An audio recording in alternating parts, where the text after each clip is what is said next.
नमस्कार, मैं हूं प्रियंका। आप सभी देख रहे हैं लोकमत भारत। नजर डालते हैं ताजा खबरों की ओर। भारत और यूरोपियन यूनियन के बीच होने वाले फ्री ट्रेड एग्रीमेंट से अमेरिका नाराज हो गया है। एक इंटरव्यू में अमेरिकी वित्त मंत्री स्कॉट बेसेंट ने ईयू पर रूस यूक्रेन जंग को फंड करने का आरोप लगाया।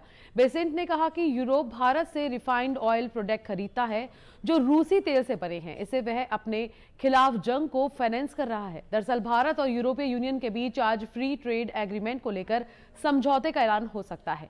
ईयू ने इसे मदर ऑफ ऑल डील्स बताया है। यूरोपीय आयोग की अध्यक्ष और यूरोपीय परिषद के अध्यक्ष इसे लेकर केंद्रीय वाणिज्य मंत्री पीयूष गोयल से नई दिल्ली में बात करेंगे।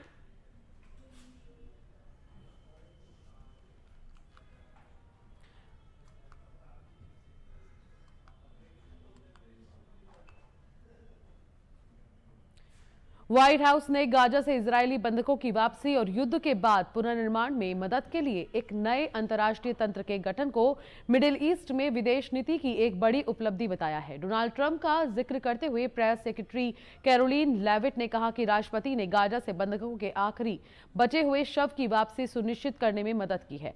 लेविट ने कहा कि यह घटनाक्रम न सिर्फ इजरायल के लिए बल्कि व्यापक क्षेत्रीय स्थिरता के लिए भी महत्वपूर्ण है।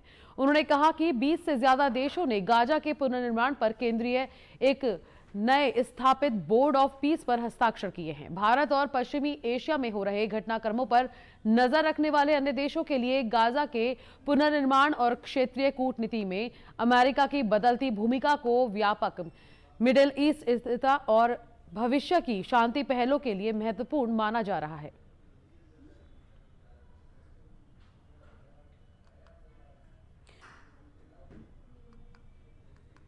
प्रधानमंत्री नरेंद्र मोदी ने वर्चुअली इंडिया एनर्जी वीक 2026 के चौथे एडिशन का उद्घाटन किया। पीएम ने अपने वर्चुअल मैसेज के जरिए कहा कि एनर्जी सेक्टर के लिए भारत मौकों की जमीन है क्योंकि इसमें मांग तेजी से बढ़ रही है। उन्होंने कहा कि भारत दुनिया की सबसे तेजी से बढ़ती हुई बड़ी अर्थव्यवस्था है। इसका मतलब है कि यहां एनर्जी प्रोडक्ट्स की मांग लगातार बढ़ रही है। इसके अलावा भारत दुनिया की मांग को पूरा करने के लिए बेहतरीन मौके देता है। अपने मैसेज में पीएम ने इंडिया ईयू की ट्रेड डील की भी चर्चा की। उन्होंने कहा कि भारत ब्रिटेन व्यापार समझौते का पूरक है। ये मैन्युफैक्चरिंग सेक्टर को बढ़ावा देगा, सेवाओं को सपोर्ट करेगा। इसे मदर ऑफ ऑल डील्स कहा जा रहा है। ये समझौता ग्लोबल जीडीपी का लगभग 25% और ग्लोबल ट्रेड का लगभग 1/3 हिस्सा है। भारत दुनिया की फास्टेस्ट ग्रोइंग मेजर इकोनॉमी है, यानी हमारे यहां एनर्जी प्रोडक्ट्स की डिमांड लगातार बढ़ रही है। इसके अलावा भारत दुनिया की डिमांड पूरी करने के लिए भी बेहतरीन अवसर उपलब्ध करता है।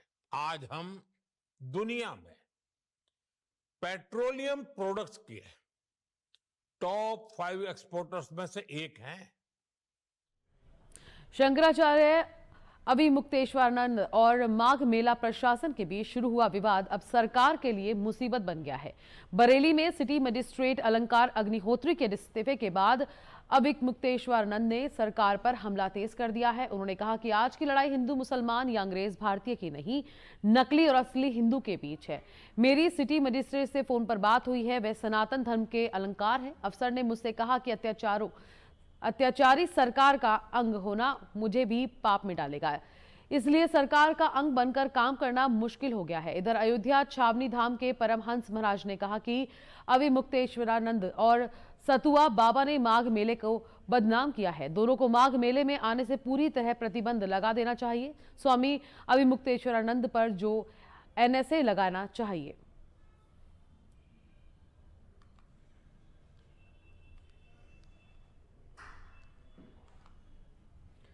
नई दिल्ली में यूजीसी हेडक्वार्टर के बाहर प्रोटेस्ट, नए नियमों का बीजेपी में भी विरोध तेज।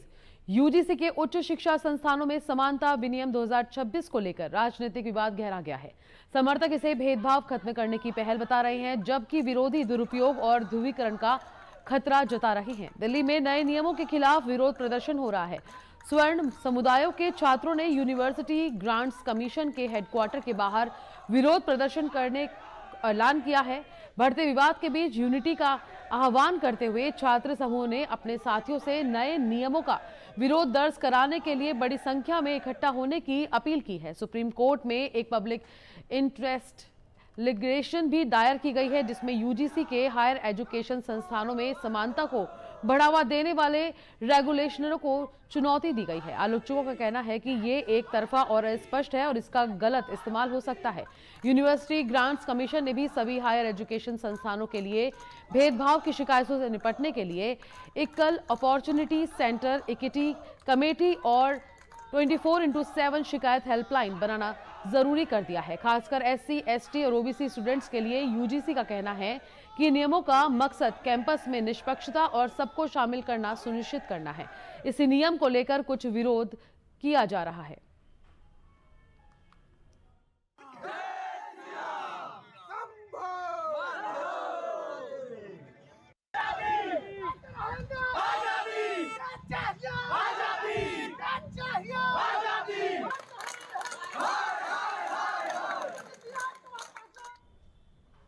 बागेश्वर धाम के कथावाचक पंडित धीरेन्द्र शास्त्री ने कहा कि बेटियों को लव जिहाद से बचाने के लिए बुर्के वाली बनाने के बजाय मां दुर्गा जैसी शक्ति स्वरूपा बनाया जाए। बेटियों को हमें लव जिहाद से बचाना है। पोखरण विधायक व तारातरा मठ के महंत प्रतापपुरी ने पंडित धीरेन्द्र शास्त्री के इस बयान का खुलकर समर्थन किया। पंडित धीरेन्द्र शास्त्री के इस बयान पर प्रतिक्रिया देते हुए महंत प्रतापपुरी ने कहा कि धीरेन्द्र शास्त्री का बयान बिल्कुल सही है।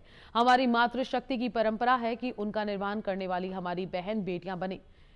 कुछ लोग यहाँ पर अशांति का वातावरण बनाना चाहते हैं। उनके सिद्धांत, भाषा और उनकी शिक्षा क्या कहती है, इसका वही जानते हैं। महंत प्रतापपुरी ने कहा कि मुझे बहुत खुशी है कि बाबा रामदेव ने आचार्य के नाम से बहुत बड़ा गुरुकुल संस्थान खड़ा किया है, जिसमें हजारों बहन बेटियां शिक्षा और संस्कार के साथ शिक्षित हो रहे हैं। वे पूरे देश के लिए योगदान देंगे। जय श्री राम, जय हिंद। गणतंत्र राजस्थान विधानसभा के बजट सत्र को लेकर तैयारियां तेज हो गई हैं। इस विधानसभा सत्र की रणनीति को लेकर सीएम आवास पर भाजपा विधायक दल की बैठक होगी। सीएम भजनलाल शर्मा की अध्यक्षता में शाम 4:30 बजे बैठक होगी। सरकारी मुख्य सचेतक जोगेश्वर गर्ग ने सभी विधायकों को समय पर बैठक में पहुंचने के निर्देश दिए हैं। आगामी बजट सत्र के दौरान फ्लोर मैनेजमेंट को लेकर बैठक में चर्चा होगी। शाम 7 बजे सीएम आवास पर विधायकों का डिनर भी होगा। बता दें कि अगले महीने 11 फरवरी 2026 को प्रदेश का बजट विधानसभा के पटल पर रखा जाएगा। राजस्थान के मुख्यमंत्री भजनलाल शर्मा संभाग स्तर के राजनीतिक और प्रशासनिक अधिकारियों की बैठक करके लगातार फीडबैक ले रही हैं। सरकार इस बजट में इंफ्रास्ट्रक्चर डेवलपमेंट, रोजगार के नए अवसर और सामाजिक सुरक्षा योजनाओं पर बड़ा दांव खेल सकती है।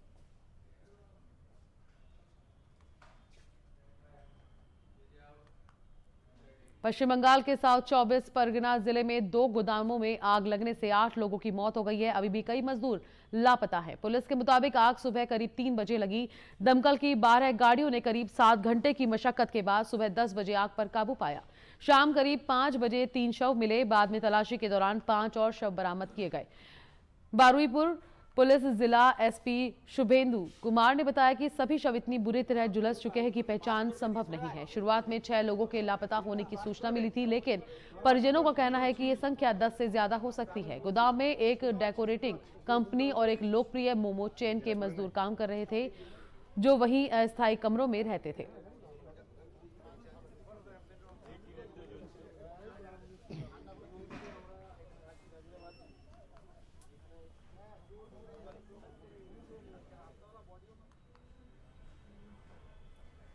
राजस्थान के दौसा जिले में दिल्ली मुंबई एक्सप्रेसवे पर मंगलवार को दिल दहला देने वाला सड़क हादसा हुआ, जिसमें हर किसी को झकझोर दिया है। आपको बता दें कि आलूदा क्षेत्र के पास तेज रफ्तार से जा रही हरियाणा नंबर की कार आगे चल रहे ट्रक से टकरा गई। टक्कर इतनी भीषण थी कि कार ट्रक में फंस गई और कई किलोमीटर तक घिसकती चली गई। हादसे में कार में सवार 5 लोगों में से 4 की मौके पर ही दर्दनाक मौत हो गई, जबकि एक युवक गंभीर रूप से घायल हो गया। घायल युवक ने पुलिस को बताया कि टक्कर के बाद भी ट्रक चालक ने वाहन नहीं रोका और कार को काफी दूर तक घसीटता हुआ ले गया। हादसे की भयावहता का अंदाजा इसी से लगाया जा सकता है कि कार पूरी तरह क्षतिग्रस्त हो गई और शवों को बाहर निकालने में काफी मशक्कत का सामना करना पड़ा।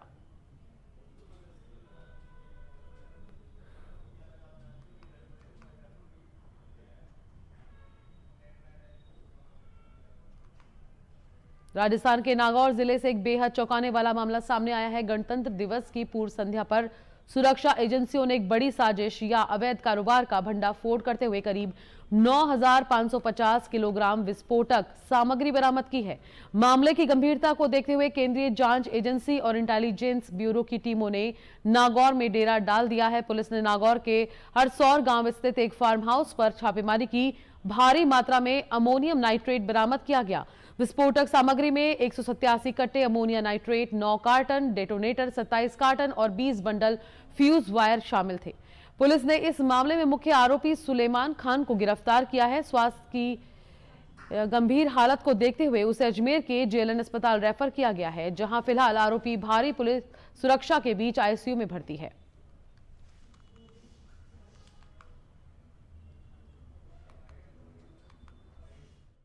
पिछले काफ़ी समय से नागौर पुलिस को इस प्रकार का इंटेलिजेंस प्राप्त हो रहा था कि जिले में बड़ी भारी मात्रा में विस्फोटक सामग्री का क्रय विक्रय और भंडारण किया जा रहा है। इस आसूचना के प्राप्त होने पर फर्दर इस पे इंटेलिजेंस इनपुट्स गैदर किए गए। जो डीएसटी टीम है जिले की, उनको एक्टिवेट किया गया और ह्यूमन इंटेलिजेंस, टेक्निकल इंटेलिजेंस का संकलन करते हुए कल एक बड़ी कार्रवाई को जिला पुलिस द्वारा अंजाम दिया गया है। इस ओवरऑल कार्रवाई को जिला डीएसटी टीम द्वारा किया गया और ओवरऑल कार्रवाई का सुपरविजन जो है वो सीओ डेगाना, एसएचओ थावला, इनके द्वारा किया गया है। शुरू करते हैं मौसम की खबर की ओर, जहां सर्दी की वजह से लोगों की कंपकपी छूट रही है। पिछले कुछ दिनों में कई राज्यों में बारिश के बाद तापमान कम हो गया है और सर्दी बढ़ गई है। कई राज्यों में इस वजह से कड़ाके की ठंड पड़ रही है। देश में अब सर्दी ठिठुरन बढ़ाएगी। ऐसे में मौसम विभाग ने 27, 28 और 29 जनवरी को शीतलहर की चेतावनी जारी की है। इस वजह से कई राज्यों में हाड़ कंपाने वाली ठंड का अलर्ट जारी हुआ है। राजस्थान और दिल्ली में नए साल में सर्दी का असर भी बढ़ गया है। पिछले कुछ दिनों में हुई बारिश की वजह से ठंड और बढ़ गई है। अब सर्दी ठिठुरन बढ़ाएगी। ऐसे में मौसम विभाग ने 27, 28 और 29 जनवरी को राजस्थान के कई जिलों में और दिल्ली में सुबह और रात के समय शीतलहर चलने की चेतावनी जारी की है। इससे हाड़ कंपाने वाली ठंड पड़ेगी। सुबह के समय राजस्थान के कई जिलों में और दिल्ली में कई जगह कोहरा छाया रहा।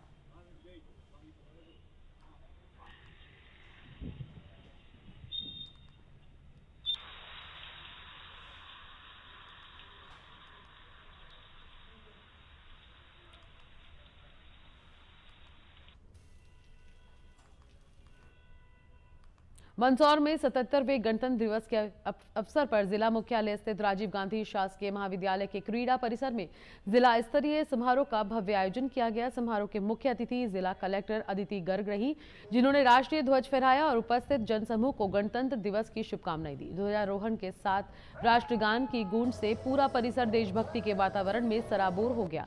इसके बाद मुख्य अतिथि ने परेड का निरीक्षण किया और मुख्यमंत्री के संदेश का वाचन भी किया। समारोह के दौरान परेड दल द्वारा हर्ष फायर किया गया। वहीं अनुशासित मार्च पास्ट ने सभी का मन मोह लिया। विभिन्न टुकड़ियों ने एकता, अनुशासन और राष्ट्रीय अखंडता का संदेश दिया। पूरे आयोजन में देशभक्ति का जोश और उल्लास देखते ही बन रहा था। ये हमें ऊंचाइयों की ओर ले जाने का संदेश देते हैं। साथ ही सम्मान नगरी के खिलाड़ियों के द्वारा एक शानदार प्रस्तुति। आप सभी को गणतंत्र दिवस की ढेरों शुभकामनाएं। आज यहाँ पे पीजी कॉलेज ग्राउंड में मंदसौर डिस्ट्रिक्ट का गणतंत्र दिवस जिला स्तरीय समारोह मनाया गया। जैसा कि आप देख सकते हैं, यहाँ पे एक रंगारंग बच्चों की सांस्कृतिक प्रस्तुति कार्यक्रम रखा गया। परेड और मार्च पास्ट किया। आज पहली बार फ्रंटलाइन वर्कर्स को भी मार्च पास्ट में इंक्लूड किया गया, तो उनके द्वारा भी मार्च पास्ट की प्रस्तुति दी गई और नगरी के कुशल बच्चों द्वारा मलखंब का प्रदर्शन किया गया और छोटे बच्चों द्वारा कराटे और सेल्फ डिफेंस के बारे में बताया गया। यहाँ एसडीआरएफ के द्वारा रेस्क्यू एफर्ट्स, कभी स्नेक बाइट का हो जाता है या कभी बाढ़ आता है, तो उस समय रेस्क्यू एफर्ट्स कैसे चलाए जाते हैं इसके बारे में भी जानकारी दी गई। जी सर, झंडा वंदन किया गया क्या? देखिए, सभी को गणतंत्र दिवस की हार्दिक शुभकामनाएं। और जैसे कि आप देख सकते हैं, मंदसौर पीवी गांव के अंदर आज जो गणतंत्र दिवस का आयोजन किया गया है, इसमें विभिन्न प्रकार की झांकियां, साथ ही साथ सांस्कृतिक कार्यक्रम और एक अद्भुत परेड भी हमको देखने को मिली। तो आप सभी को इस गणतंत्र दिवस के लिए शहरवासियों को, प्रदेशवासियों को हार्दिक शुभकामनाएं। मध्य प्रदेश के श्योपुर जिले में पुरानी रंजिश को लेकर दो गुटों में झगड़ा हो गया, जहां दोनों गुटों में जमकर लाठी डंडे चले। इस घटनाक्रम के बाद देखते ही देखते मौके पर भारी भीड़ जमा हो गई। आपको बता दें कि लगभग 50 लोगों ने दूसरे पक्ष पर हमला किया। साथ ही इस झड़प में ट्रैक्टर से कुचलने का प्रयास भी किया गया। इस पूरी घटना के वीडियो भी सामने आए हैं। आपको बता दें, पूरा मामला कनापुर गांव के पास का है। वहीं पुलिस इस घटना को लेकर जांच में जुट गई है।